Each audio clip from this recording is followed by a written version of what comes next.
Day care treatment surgeries का क्या मतलब होता है, ये आज की इस वीडियो में सीख लेते हैं।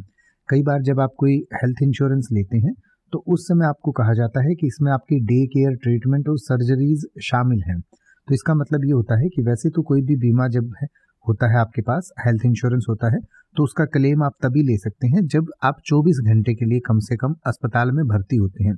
लेकिन कुछ बीमारियां ऐसी होती हैं जिसके लिए अस्पताल में 24 घंटे रहना ज़रूरी नहीं है।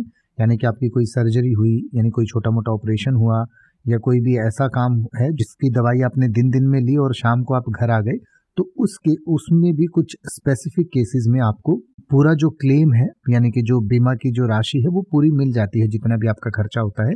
तो उसको डे केयर ट्रीटमेंट या सर्जरीज के अंतर्गत गिना जाता है या काउंट किया जाता है।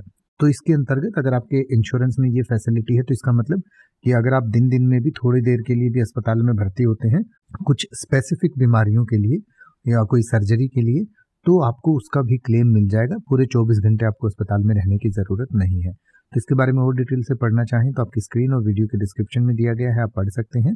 और बीमा पॉलिसी लेने से पहले आप एक बार ध्यान से ये समझ लीजिएगा कि कौन सी बीमारी जो है वो डे केयर के अंतर्गत आती हैं या नहीं आती हैं, और अपने एडवाइज़र से एक बार अच्छे से इस पर बात कर लीजिएगा। अब आप ऐसे ही किसी भी वर्ड का मतलब हिंदी और इंग्लिश में YouTube पर सर्च कर सकते हैं। आपको मेरी वीडियो मिल जाएगी जिसमें आप बिना किसी फालतू बकवास के सीधा उस वर्ड का मतलब समझ पाएंगे। तो ऐसी ही वीडियोस को देखते रहने के लिए चैनल को सब्सक्राइब करें और बेल आइकन को प्रेस करें।